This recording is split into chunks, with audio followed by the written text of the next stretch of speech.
At the baby shower, she announced, "This isn't your child." I smiled, handed over the gift, and revealed my vasectomy papers. The room went silent, except her sobs.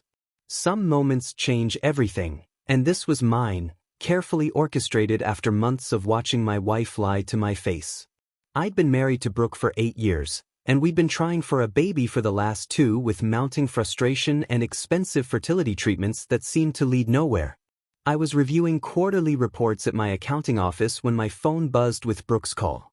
Her voice was shaking with what sounded like pure joy. Nathan, I need to tell you something incredible. I'm pregnant. The test is positive.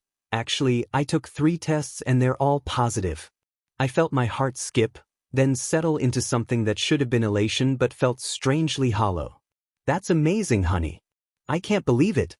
After everything we've been through. She was crying happy tears, talking about how Cole, her new fitness trainer, had really helped her get her body in the right condition for conception. He's been incredible, Nathan.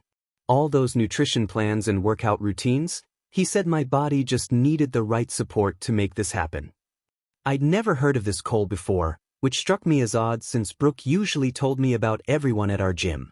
Over the past 5 years of our membership, I knew every trainer, every front desk clerk, even the maintenance guy who always complained about members not wiping down equipment. I'd love to meet him, I said carefully. Maybe we could take him to lunch as a thank you? There was a pause that lasted just a beat too long. Oh, he's super busy with other clients. Maybe sometime later. The deflection felt practiced, too smooth. Over the following weeks, Brooke glowed with pregnancy happiness, constantly mentioning Cole's advice about prenatal nutrition and exercise. She developed this habit of taking afternoon workout sessions at times that didn't match the gym schedule I knew by heart from my own visits. Our gym closed at 9 p.m. on weekdays, but she'd come home at 10:30 p.m. claiming she'd just finished training with Cole. When I suggested joining her for one of these sessions with Cole, she quickly explained that he preferred working with clients individually to maintain focus. "You know how personal trainers are about their methods," she said with a laugh that sounded forced. "He says having partners there breaks concentration and reduces effectiveness." I started paying closer attention to her stories about Cole, noticing small inconsistencies that made my accountant brain itch with the same discomfort I felt when client numbers didn't add up properly. She described him as having a home gym setup where he could provide more personalized attention, but our gym had strict policies against trainers conducting sessions off-site due to insurance liability issues. When she mentioned his specialized knowledge about pregnancy nutrition, I asked if he had certified training in that area. "Oh yes, he's worked with lots of pregnant clients," she said vaguely.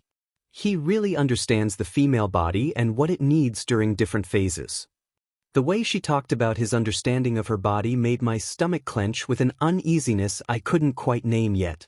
When I casually mentioned meeting Cole's wife at a future gathering to thank them both for their support during our fertility journey, Brooke's face went blank for just a moment. His wife? I don't think he's married. But 2 days earlier, she'd mentioned his wife's pregnancy cravings when explaining why he understood nutrition so well for expectant mothers. "Actually, maybe it was his sister who's pregnant," she corrected quickly. "I get confused with all his family stories." I began documenting these contradictions in my head, my analytical nature refusing to ignore the patterns that were emerging like suspicious transactions in a client audit.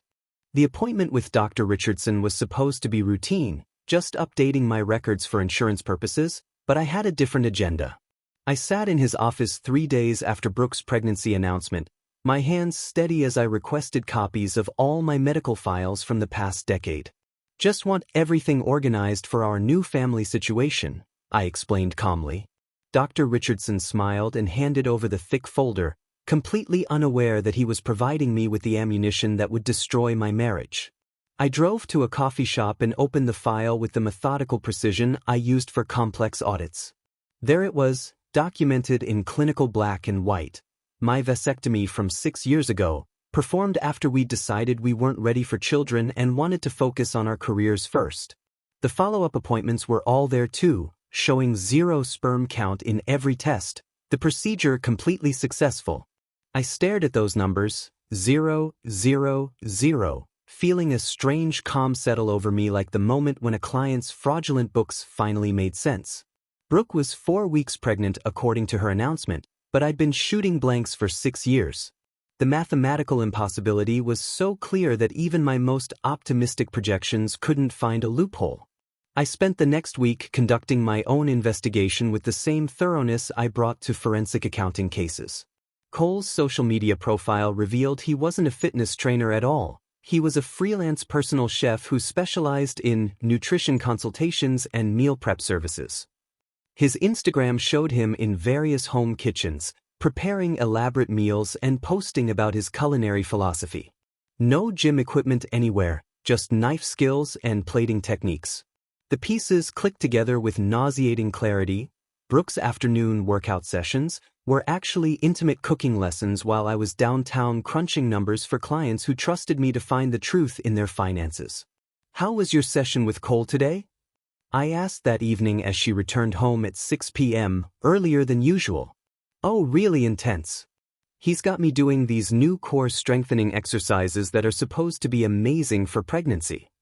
I nodded and smiled, knowing she'd been learning to prepare coq au vin instead of doing planks. "Did you work out at his home gym again?" "Yes, he says the environment there is more conducive to the specialized training pregnant women need. He's really knowledgeable about adapting exercises for each trimester." She was getting better at lying, more elaborate with her details, but I was getting better at catching her contradictions. I'd started keeping a spreadsheet, old habits from my accounting days, tracking her stories about Cole, the timelines, the inconsistencies. When she showed me the first ultrasound photos a week later, her face glowing with what I now recognized as guilt masquerading as maternal joy, I maintained perfect composure. "This is incredible, Brooke. I can't believe we're finally going to be parents." I studied the grainy black and white image that showed another man's child, feeling detached curiosity rather than the devastation I probably should have experienced. "Cole said I should start thinking about specialized prenatal nutrition now that we're past the crucial first month," she said, watching my face carefully. "He offered to create a custom meal plan for the pregnancy." Of course he did. I wondered if she realized how transparent her manipulation had become, how every mention of Cole's helpfulness was actually evidence of their affair. "That's very generous of him. You should definitely take him up on that." I was already planning my next move, thinking several steps ahead like I did when restructuring a client's failing business model. 2 months into the pregnancy, Brooke announced she wanted to throw a baby shower at the community center downtown. "I want everyone there, your parents, my parents, all our friends. This is such a miracle after everything we've been through with fertility treatments." She was practically glowing with excitement, planning every detail from the decorations to the catered lunch menu. I watched her enthusiasm with the detached fascination of an auditor reviewing cooked books, knowing exactly what she was really celebrating. "That sounds perfect," I told her. "We should definitely make it memorable." I even volunteered to help with the planning, suggesting we invite everyone who mattered to us both. "What about Cole?" I asked casually while reviewing the guest list. "Should we invite him since he's been such a huge part of this journey?" Her face lit up like I'd suggested something brilliant rather than walked directly into her trap. "Oh yes, absolutely. He's been incredible through this whole process. I should definitely introduce him to everyone as our family friend who supported us during the fertility struggles." Family friend. The euphemism was almost elegant in its dishonesty. Perfect. I'd love for my parents to meet the man who helped make their grandchild possible. The irony wasn't lost on me, but Brooke just smiled and started typing his name into her phone. I spent the next 3 weeks playing the excited father-to-be with Academy Award precision. I researched baby gear online, discussed nursery themes, even picked out an expensive gift set from the registry, a $300 collection of organic cotton onesies and premium baby care products. Every purchase felt like buying props for an elaborate theater production where I was both director and lead actor. "You're being so wonderful about all this," Brooke said one evening as I assembled a crib we'd ordered online. "I know the timing wasn't exactly what we planned, but you've really embraced becoming a father." I looked up from the instruction manual, screwdriver in hand. "Of course I have." This baby is going to change everything for us. She had no idea how accurate that statement was, just not in the way she expected. The week before the shower, I made a special trip to Dr. Richardson's office to request official copies of my vasectomy records, complete with hospital letterhead and his signature. These are for insurance purposes, I explained, which wasn't entirely untrue. They were definitely going to affect my future coverage status. I stored the documents in a manila envelope and tucked them into my jacket pocket, carrying them like a lawyer carries evidence to court. Friday night before the shower, Brooke was beside herself with nervous energy. I can't believe tomorrow is finally here. Everyone's going to be so excited to celebrate with us. She'd spent the afternoon decorating the community center with pink and blue streamers, setting up tables for 30 guests, arranging flowers that probably cost more than most people spent on groceries in a month. Cole texted that he'll be there by 2 p.m., she added, checking her phone. I told him he should bring his girlfriend if he wants, but he said she's out of town. Girlfriend now, not wife, not sister. The story kept evolving, but the truth remained constant. I'm really looking forward to meeting him finally, I said, meaning every word for reasons she couldn't comprehend. After everything he's done for us, the least I can do is thank him properly in front of our families. That night, I lay awake listening to Brooke's steady breathing, thinking about the mathematical precision of what I'd orchestrated. Tomorrow, in front of everyone who mattered to both of us, she would discover that her carefully constructed deception had been my trap all along. The vasectomy papers felt like a winning lottery ticket in my jacket pocket downstairs. The community center buzzed with excitement as 30 guests mingled around tables decorated with baby-themed centerpieces and pastel balloons. My parents had driven 3 hours from their small town, beaming with pride about becoming grandparents for the first time. Brooke's parents looked equally thrilled, her mother already discussing babysitting schedules and nursery furniture. Our friends clustered around the gift table, admiring the growing pile of wrapped presents and cooing over tiny clothes displayed on easels. I moved through the crowd like a politician at a campaign event, shaking hands and accepting congratulations for fathering a child I knew wasn't mine. Nathan, you must be over the moon, said my college roommate Dave, slapping me on the back. After all those fertility treatments, this must feel like a miracle. It definitely feels surreal, I replied, watching Brooke across the room as she chatted animatedly with her college friends. Like something out of a dream. Cole arrived at exactly 2 p.m., and I finally got my first look at the man who'd been intimate with my wife for months.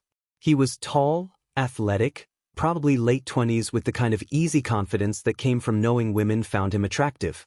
Brooke's face lit up when she spotted him, and she practically floated across the room to greet him with a hug that lasted just slightly too long for a casual fitness relationship. Everyone, this is Cole, she announced to the gathered crowd.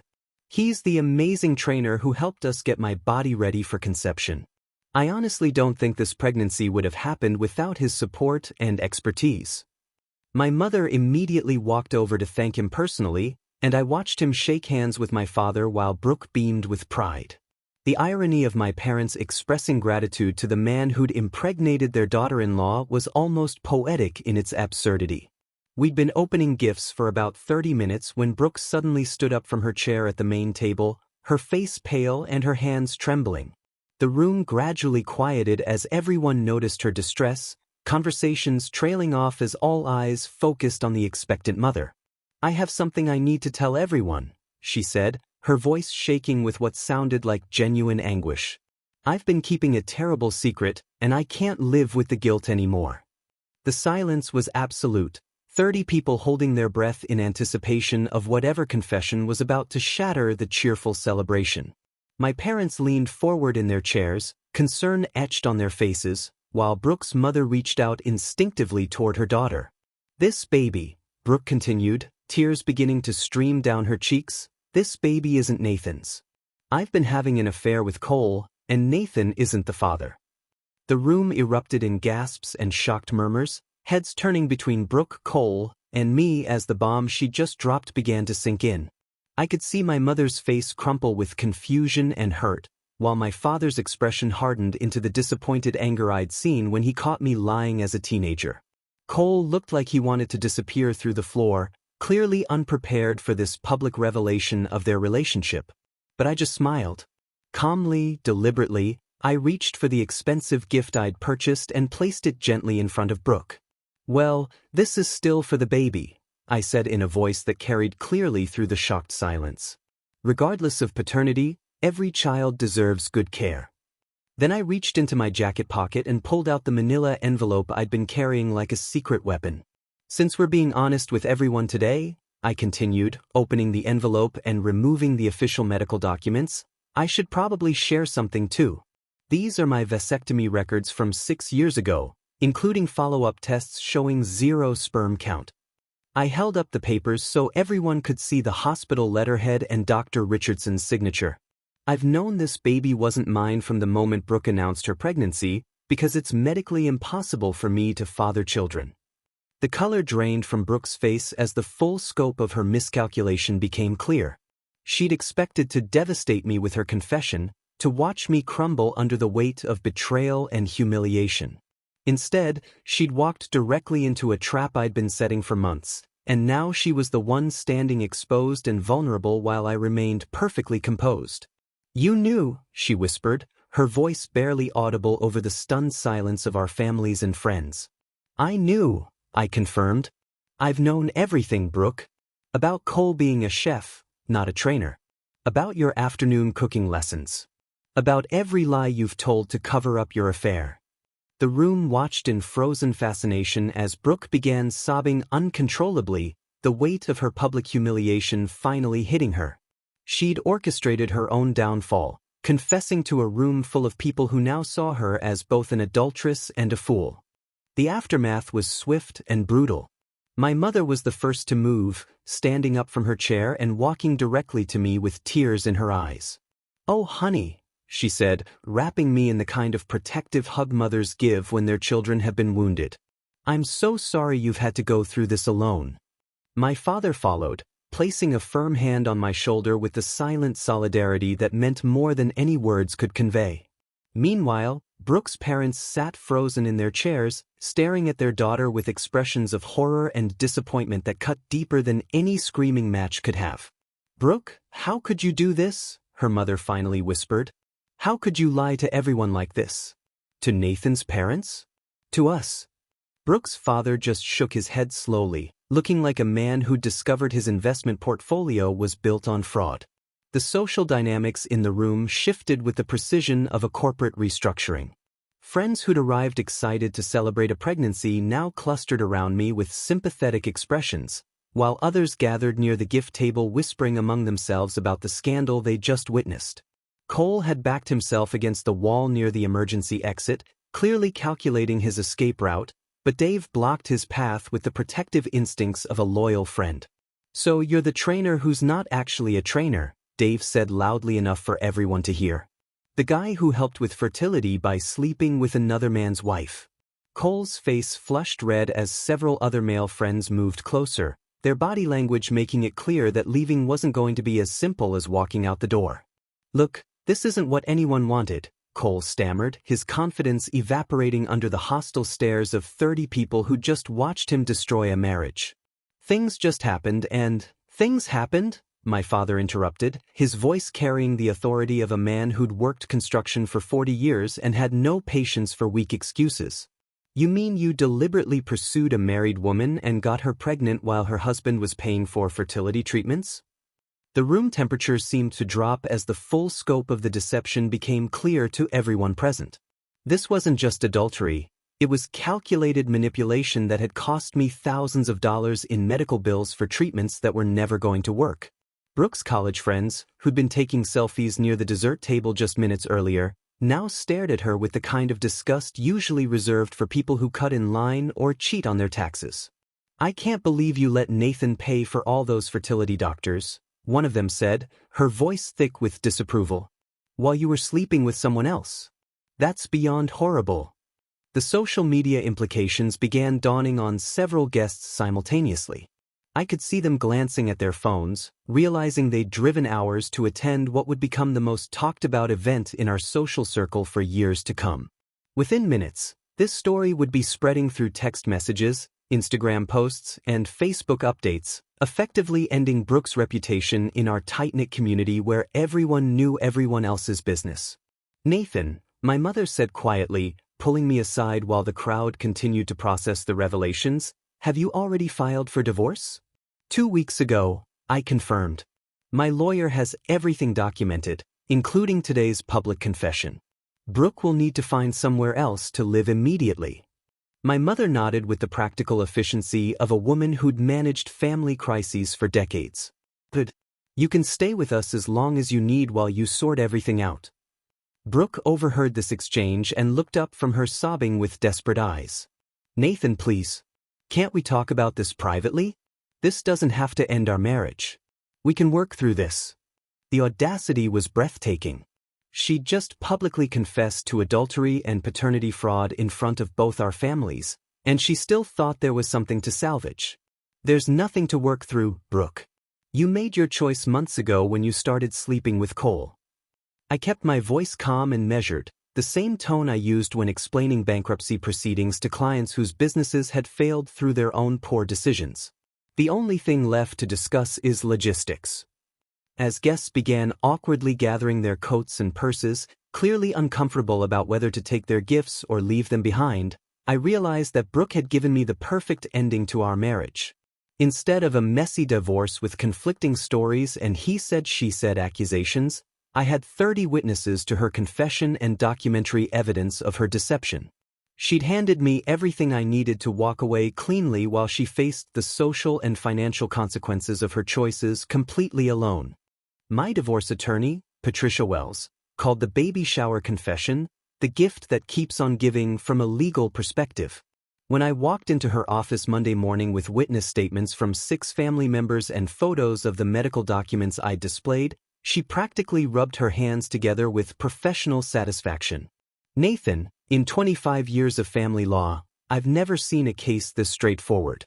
Your wife essentially provided a full confession in front of 30 witnesses, including both sets of parents." The divorce proceedings moved with the efficiency of a well-organized audit. Brooke's attempt to claim spousal support was dismissed immediately when Judge Hamilton reviewed the evidence of adultery and what he termed egregious deception regarding paternity. Her lawyer, a tired-looking man who clearly wished he'd never taken the case, couldn't argue with medical records showing my vasectomy or witness testimony about Brooke's public confession.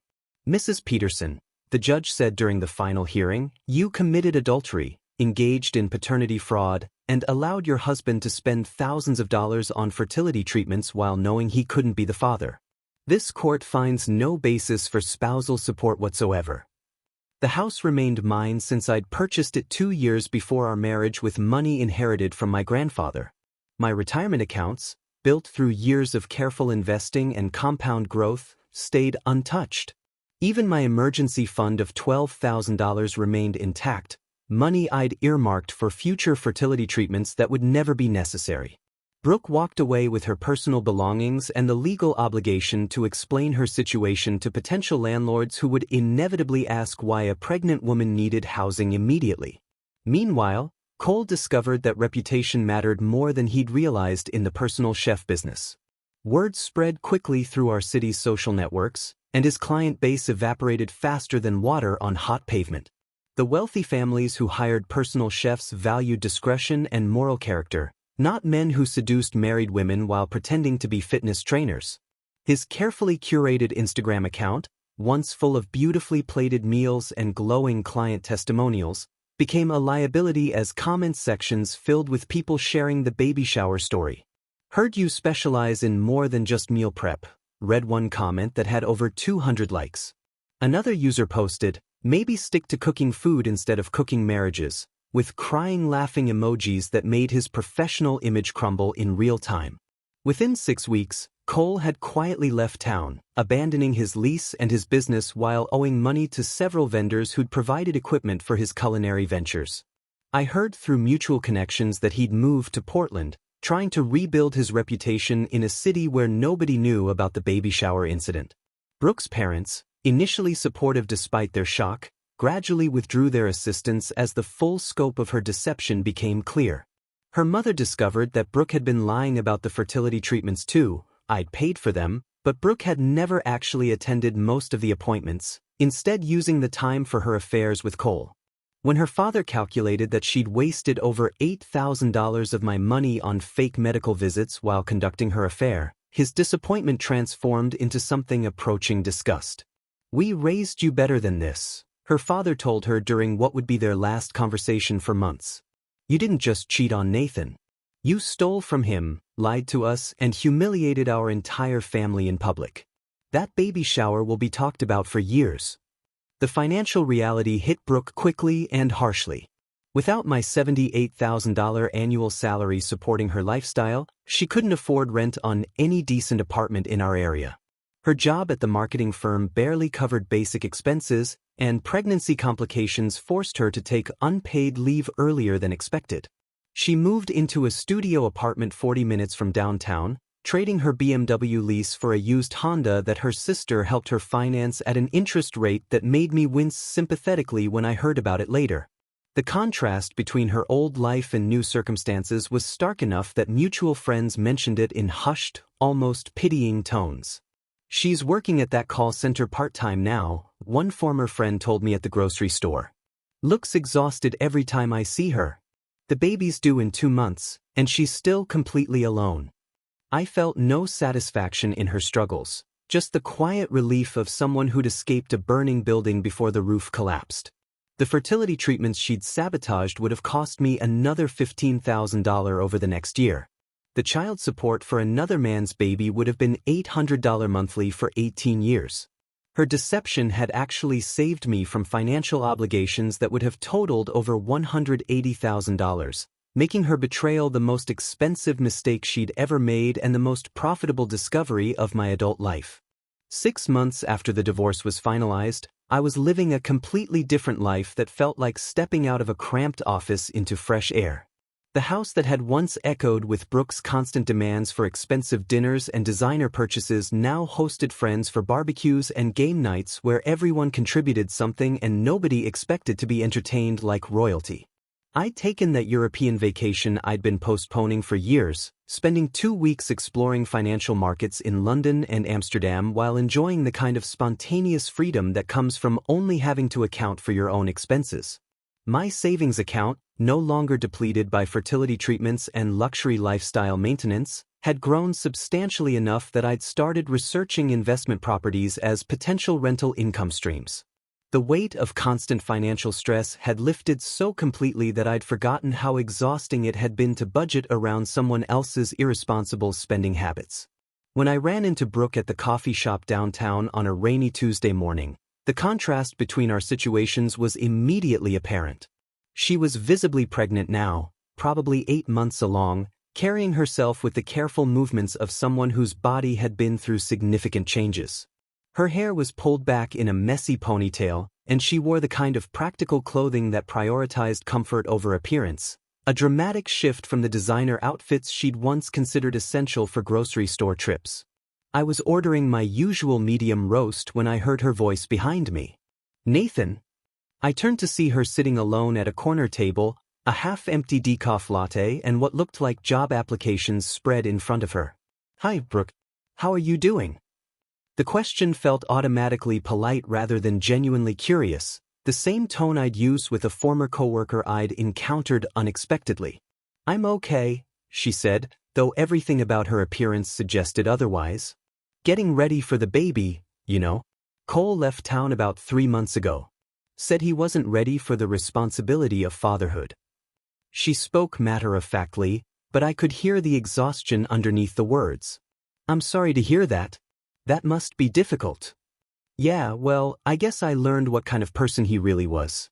Turns out he was only interested in the fun parts of a relationship, not the actual commitment." The irony wasn't lost on either of us. She'd left a man who would have supported her through anything for someone who abandoned her the moment things became challenging. "I've been thinking a lot about what happened between us," she continued, her hands wrapped around her coffee cup like she was seeking warmth. "About how I threw away something real for something that was just exciting. I realize now that you were actually trying to build a future with me, and I was too immature to appreciate what that meant." I sat down across from her, Not out of lingering affection but from basic human decency towards someone who was clearly struggling. I hope you've learned something from the experience that helps you going forward. I have, she said quietly. I've learned that stability and reliability aren't boring, they're precious. That someone who plans ahead and thinks about consequences isn't controlling, they're caring. I took all of that for granted because I thought excitement was more important than security. She paused, studying my face carefully. You look really good, Nathan. Peaceful. I am, I replied honestly. The divorce was the best thing that could have happened to me, even though it didn't feel that way at the time. Are you seeing anyone? The question carried a hint of something that might have been hope, though I couldn't imagine what she thought might come from the answer. I've been dating, yes. Someone who appreciates the things you found suffocating. Brooke's face fell slightly, but she nodded with what looked like genuine acceptance. I'm glad. You deserve someone who values what you bring to a relationship. We sat in comfortable silence for a moment, two people who'd once planned a future together now occupying completely separate lives that would probably never intersect again. I should let you get back to your applications, I said, standing up with my coffee. Good luck with everything. As I walked toward the door, she called after me softly. Nathan? For what it's worth, I'm sorry. Not just for the affair, but for not appreciating who you were when I had the chance. I turned back briefly. I know you are. Take care of yourself, Brooke. Driving home, I felt the final closure that I hadn't realized I'd been waiting for. She'd confirmed what I'd suspected, that her betrayal had been driven by immaturity and poor judgment rather than any fundamental inadequacy on my part. More importantly, seeing her current struggles hadn't brought me satisfaction or vindication, just gratitude that I discovered her true character before wasting more years trying to build something meaningful with someone who wasn't capable of appreciating it. That evening, I called my parents to update them on the encounter, and my mother's response summed up the entire situation perfectly. Sometimes the worst thing that happens to you turns out to be the best thing that could have happened. She was absolutely right. Brooke's affair had freed me from a future of supporting someone who saw me as a convenience rather than a partner, and her confession at the baby shower had given me the clean legal break I needed to rebuild my life exactly as I wanted it.